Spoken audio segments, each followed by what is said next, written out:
teologia, mas graças a Deus tenho estudado a palavra de Deus. E eu sei que muitos irmãos esta semana têm orado comigo para que Deus possa usar-me para trazer a sua mensagem. Não a minha mensagem. Eu de mim sou nada, mas é como Cristo Jesus. Amém? Amém. Nesta manhã, vou falar de um assunto muito querido no meu coração e também que muitos irmãos gostam. E eu convido os irmãos a abrirmos as nossas Bíblias da primeira carta do apóstolo Paulo aos Coríntios, no capítulo 13. Vamos ler os versos 1 ao verso 13. E em muitas Bíblias, se não as Bíblias abertas, vão encontrar a palavra caridade, mas ali está amor. Mas é a mesma coisa. Caridade ou amor. E aqui vou ler como está. Ainda que eu falasse as línguas dos homens, dos anjos e não tivesse amor, seria como um metal que soa ou como um cinto que tinta. E ainda que tivesse o dom de profecia e conhecesse todos os mistérios e toda a ciência, e ainda que tivesse toda a fé, de maneira tal que transportasse os montes e não tivesse amor, nada seria. E ainda que eu distribuísse toda a minha fortuna para o sustento dos pobres, e ainda que entregasse o meu corpo para ser queimado, e não tivesse amor, nada disso aproveitaria. O amor é sofredor, é benigno. O amor não é invejoso. O amor não trata com leviandade, não se ensurdece. Não se porta com indecência, não busca os seus interesses, não se irrita, não suspeita mal. Não folga com a injustiça, mas folga com a verdade. Tudo sofre, tudo crê, tudo espera, tudo suporta. O amor nunca falha, mas havendo profecias serão aniquiladas, havendo línguas cessarão, havendo ciência desaparecerá. Porque em parte conhecemos e em parte profetizamos. Mas quando vier o que é perfeito, então o que é em parte será eliminado. Quando era menino, falava como um menino, sentia como um menino, discorria como um menino. Mas logo que cheguei a ser homem, acabei com as coisas de menino. Porque agora vemos por espelho enigma, mas então veremos face a face. Agora conheço em parte, mas então conhecerei como tão bem sou conhecido. Agora, pois, permanecem a fé, a esperança e o amor. Estas três. Mas a maior destes é o amor. Amém? Podemos dizer juntos, mas o maior destes é o amor. Mas a maior destes é o amor. O apóstolo Paulo, no capítulo anterior, no capítulo 12, no verso 31, ele diz assim: portanto, procurai com zelo os melhores dons, e eu vos mostrarei um caminho ainda mais excelente. Este caminho que o apóstolo Paulo está a falar é o amor. Amém. Vamos orar. Pai Santo e Deus bendito, nesta manhã, ó Pai, nós nos confrontamos com a Tua Palavra, Pai. A Tua Palavra que é viva e verdadeira. A Tua Palavra que é como uma espada de dois gumes que entra mais no íntimo do nosso coração, Pai. E, ó Pai, Tu sabes bem que esta Palavra já falou ao meu coração. E agora, Pai, ajuda-me a expor esta mesma Palavra aos meus irmãos e às minhas irmãs. Que eles não possam ouvir o homem, mas que eles possam ouvir a Tua Palavra. Ó Pai, vem limpar as nossas mentes e os nossos corações, que possam seguir uma íntima comunhão neste momento contigo, Pai. Porque a Tua Palavra não somente seja ouvida, mas seja praticada diariamente nas nossas vidas, Pai. Ó Deus, cria em nós uma nova mente, um novo coração. Ó Deus, Tu és um Deus tão bom, Tu és um Deus tão maravilhoso, Pai. Ajuda-me depois neste momento, Pai. Tu conheces todas as minhas capacidades, Pai. Mas neste momento, Pai, unge os meus lábios e purifica a minha boca. Tudo isto eu te peço a minha Pai e a minha Filha. E o Santo Cristo. Amém. Meus irmãos, como eu disse há pouco, eu não tenho cursos de teologia, mas eu tenho palavra de Deus no meu coração. E esta manhã eu quero expor para os irmãos esta palavra. Eu, antes de exatamente entrar no próprio assunto, eu queria contar aos irmãos uma história que eu li, uma história verídica. Alguns irmãos já ouviram esta história que eu contei, mas muitos irmãos que estão aqui ainda não ouviram e quero que ouçam pela primeira vez. Esta é a história verdadeira de um missionário que foi para a Índia, e o nome dele é Doug Nichols. Ele foi para a Índia para ser missionário, mas enquanto estudava a língua, ele contraiu tuberculose e foi internado. E as condições neste lugar eram condições muito más. Havia lá muita gente muito doente e o sanitário não era muito limpo. Mas este missionário, contudo, ele tentou fazer o melhor da situação. Ele entregava livros e folhetos e falava de Jesus Cristo aos outros doentes. Mas enquanto ele fazia isto, ele foi rejeitado.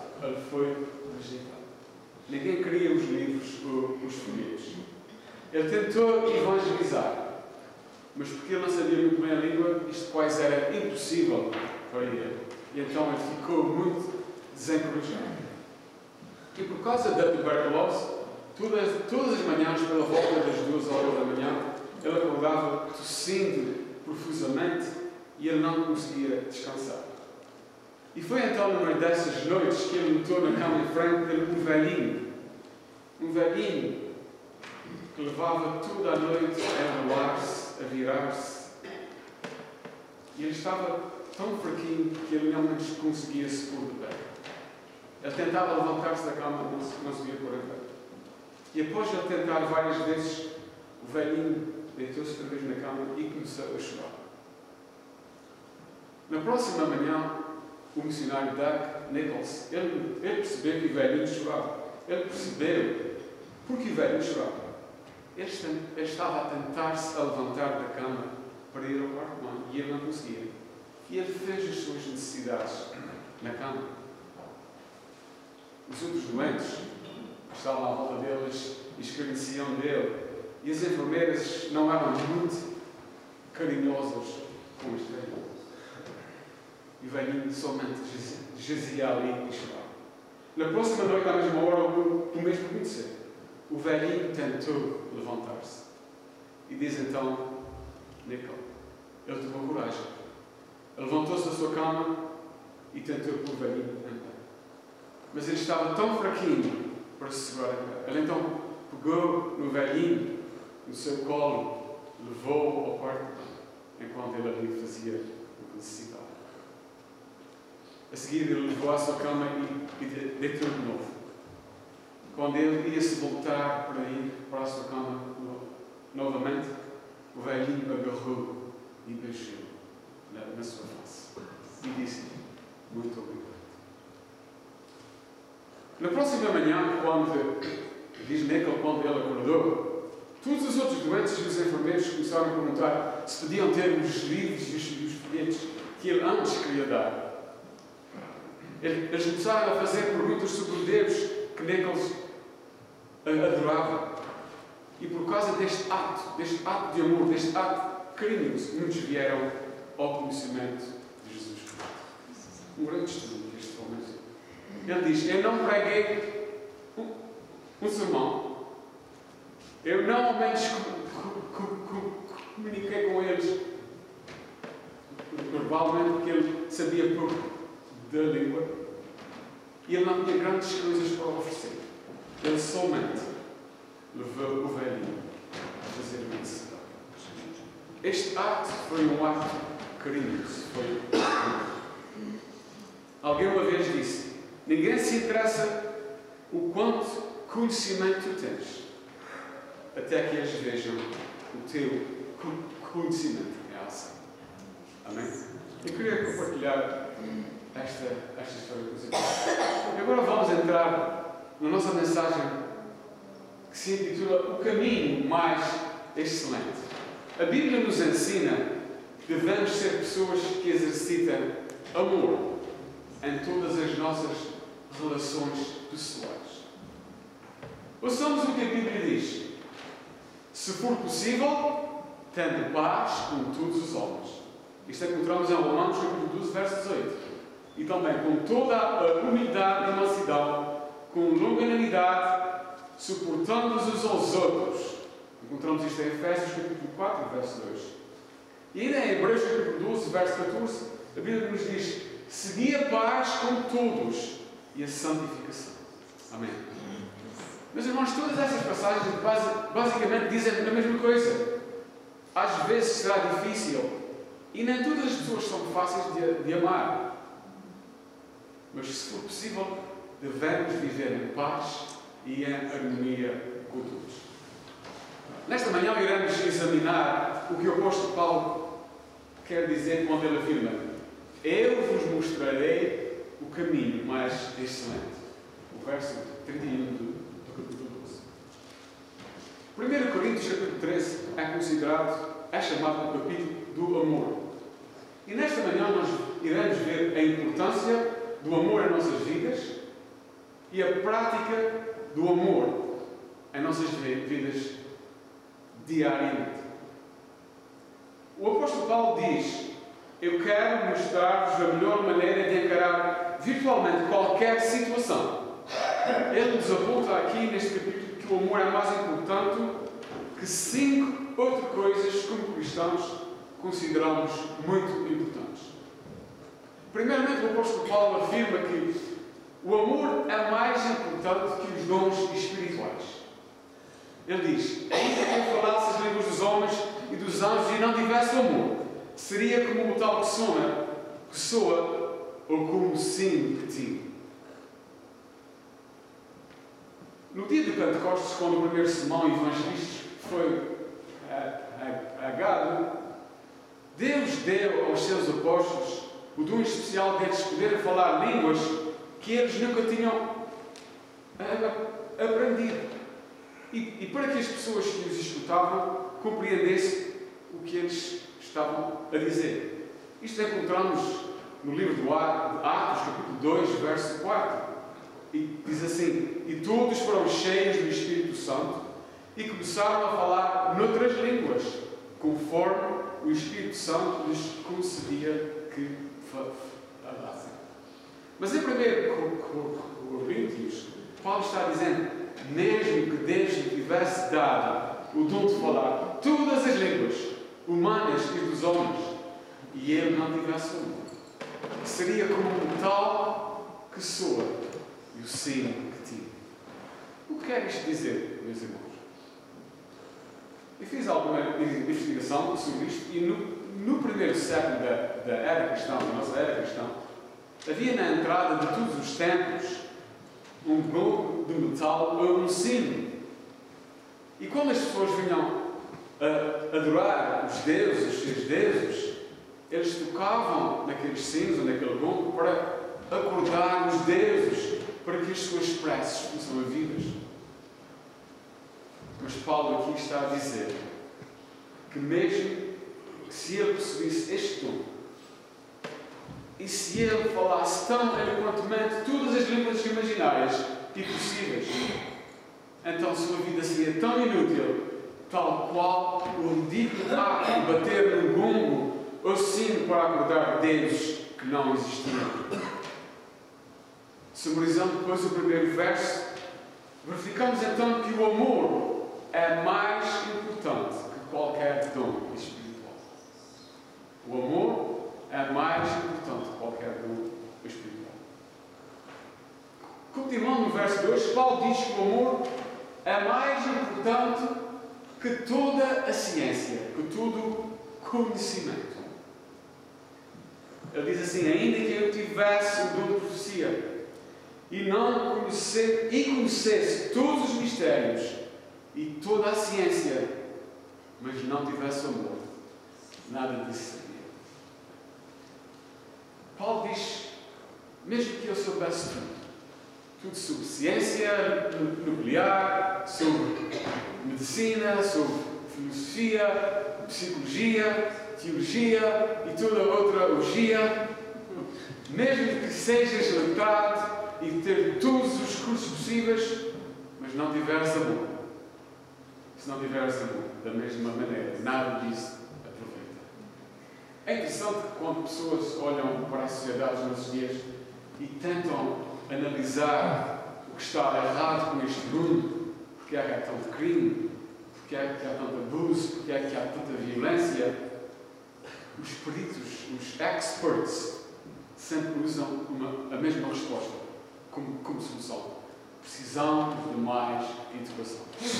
Precisamos de mais educação. Precisamos de educar mais as pessoas e então não teremos mais estas situações, dizem eles. Eu sinto que a educação somente não é a resposta. Eu certamente não apoio que as pessoas tenham uma boa educação, aos pais que procuram dar uma boa educação aos seus filhos, às pessoas que vão para as universidades ter educação. Eu não apoio nada disto. Mas leiamos o que Paulo diz em 1 Coríntios, capítulo 8, verso 1.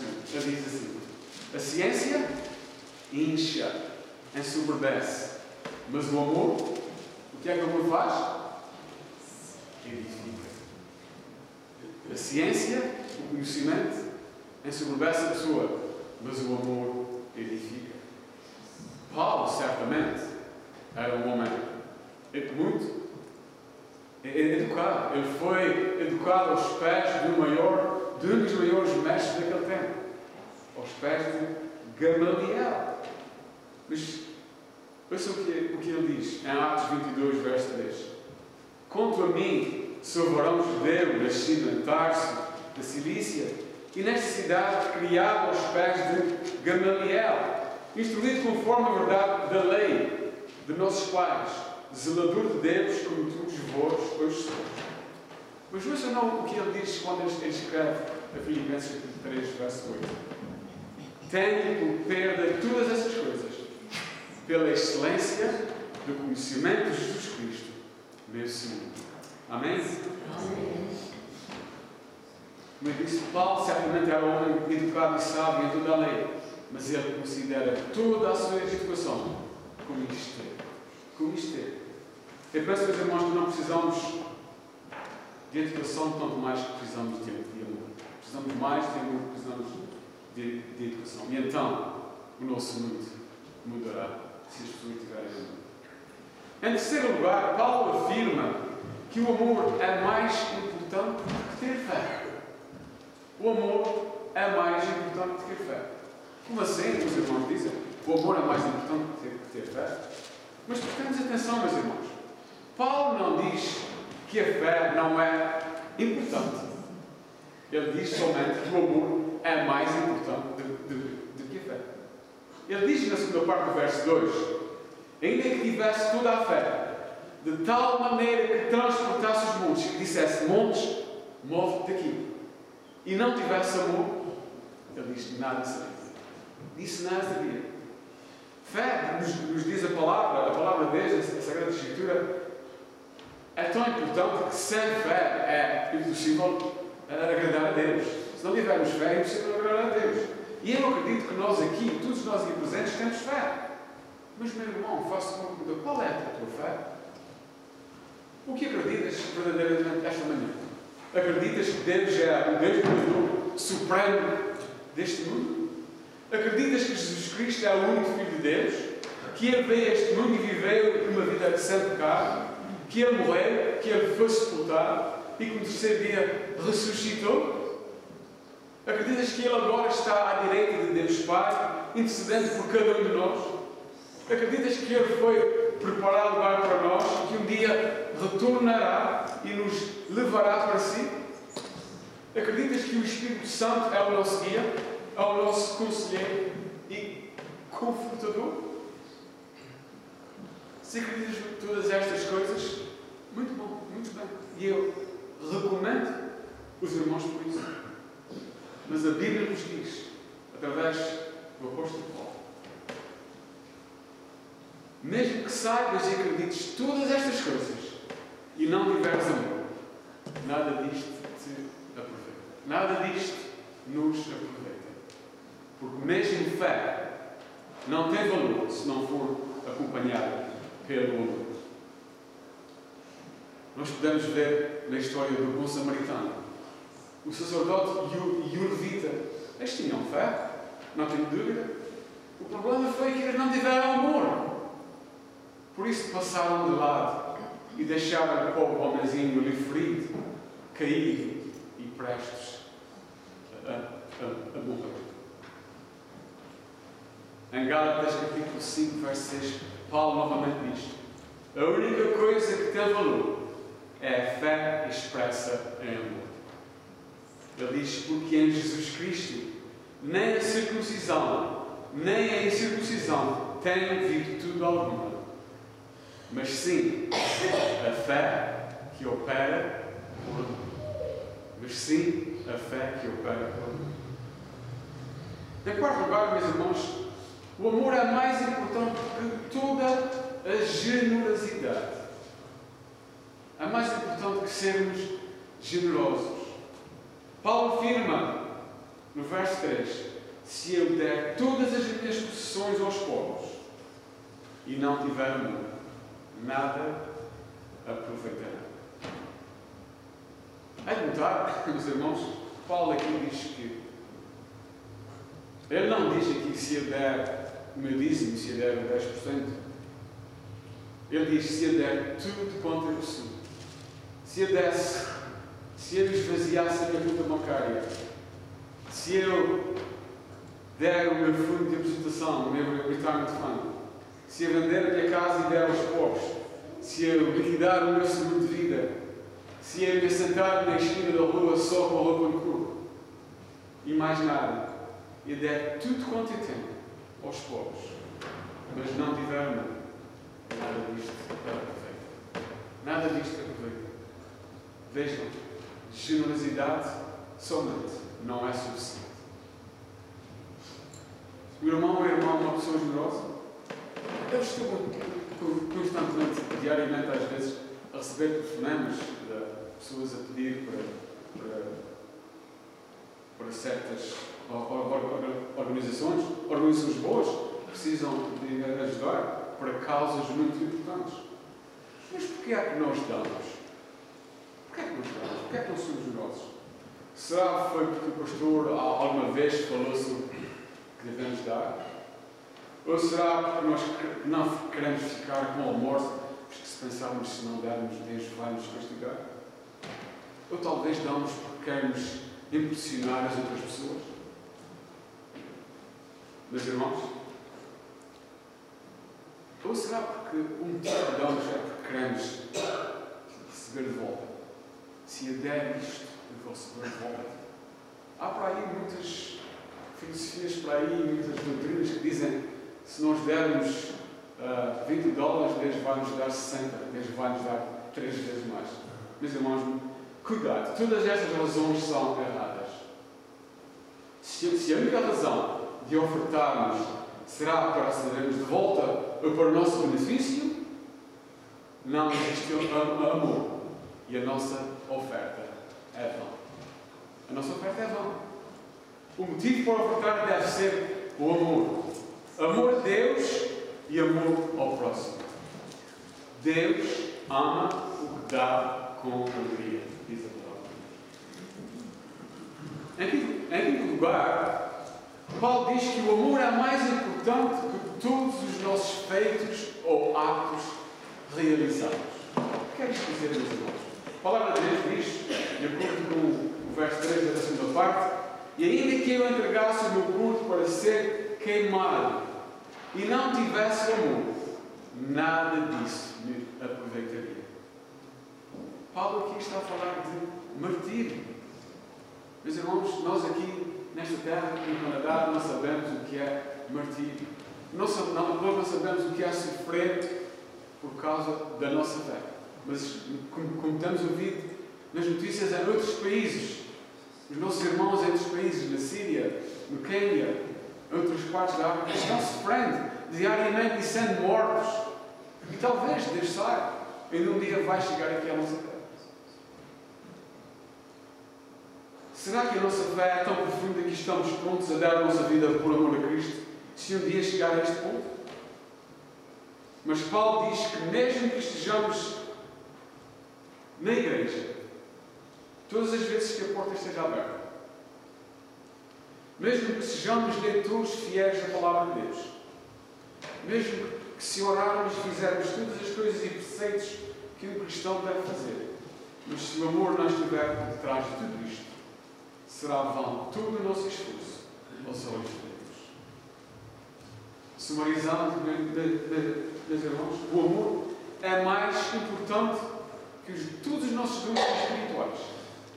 É mais importante do que toda a ciência, do que todo o conhecimento. É mais importante do que a fé. É mais importante do que a generosidade. E é mais importante do que todos os nossos atos que possamos realizar para o reino de Deus. Até aqui estivemos a falar da importância do amor.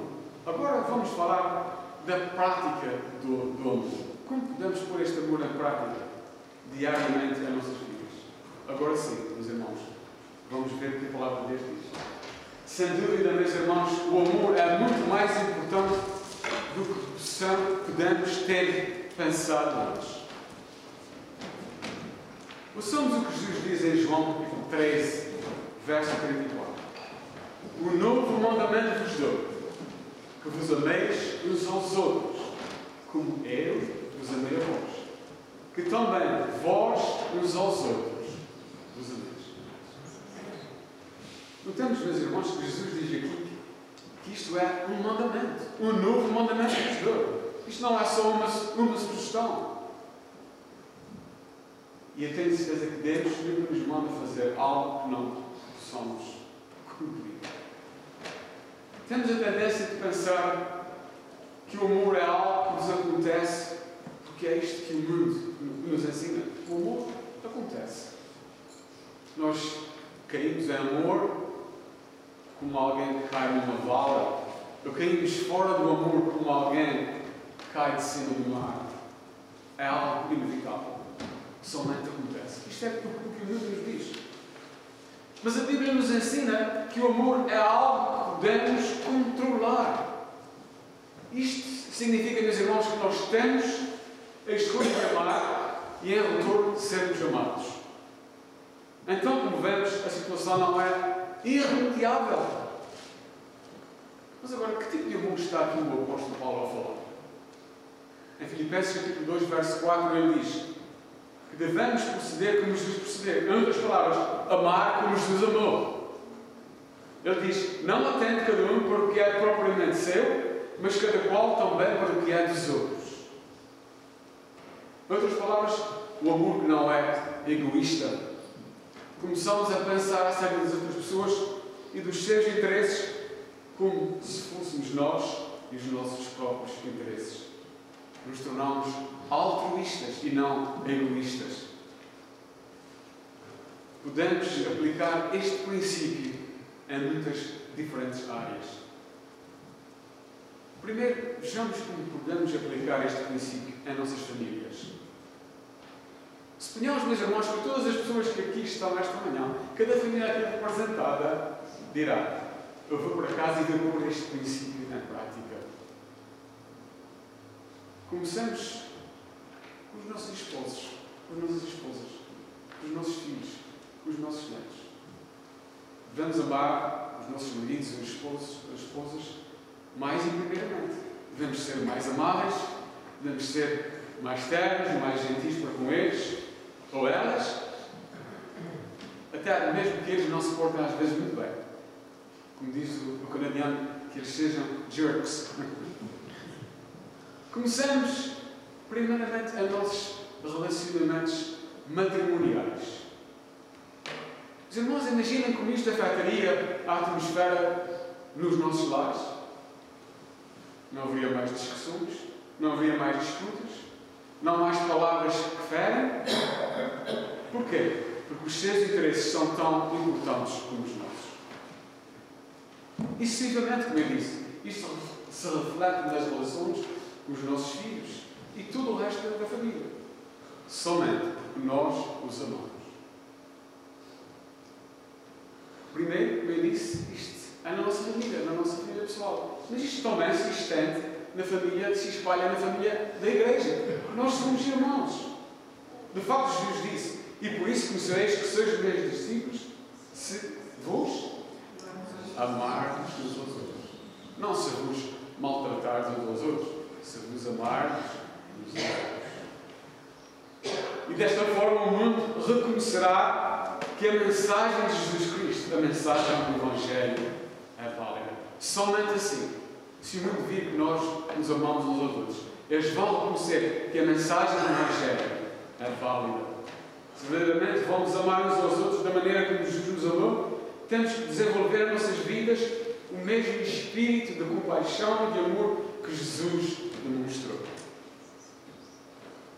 Finalmente, meus irmãos, devemos deixar que este amor flua nos nossos trabalhos. Meus irmãos, e eu confesso, para mim, este tem sido um dos pontos mais difíceis.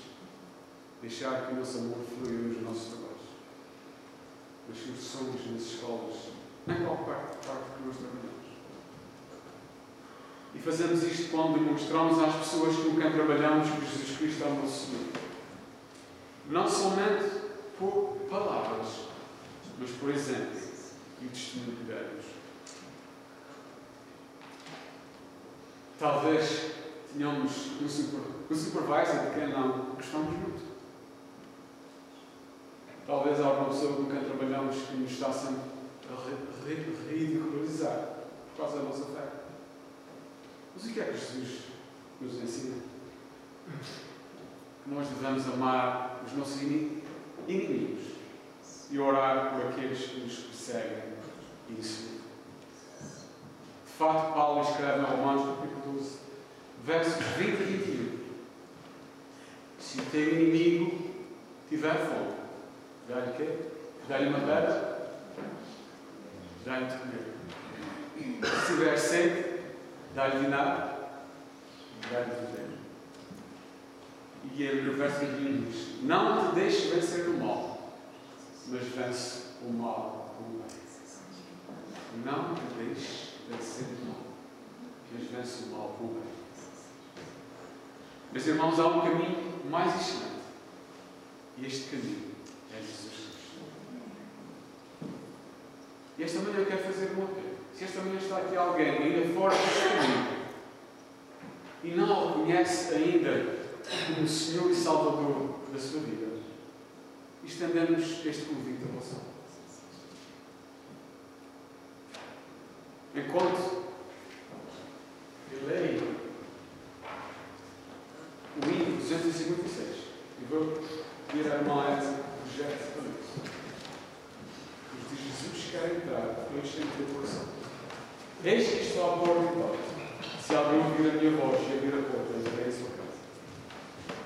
Jesus quer entrar hoje em teu coração e para sempre ficar, pois nada o impede de dar perdão quando deixares entrar. Já muitas vezes a porta escura e agora ele volta a bater, querendo te dar salvação, paz e amor. Queres a Cristo atender? E se abrires a porta do teu coração e o convidares a entrar, Jesus te dará seu divino perdão para contigo. Me disse em Apocalipse, capítulo 3, verso 20, diz: eis que estou à porta e bato. Se alguém ouvir a minha voz e abrir a porta, eu entrarei e cearei e farei morada para sempre. E Deus, nosso Pai, nós te agradecemos pela tua palavra. Esta palavra tão profundamente falou aos nossos corações. Ó Pai, nós uma vez em Deus possamos pôr esta palavra diariamente em prática nas nossas vidas. Pedimos isto em nome do Pai e do Filho e do Santo Espírito. Amém. Convido agora a irmã Mariana, que nos dirigiu no último dia desta manhã.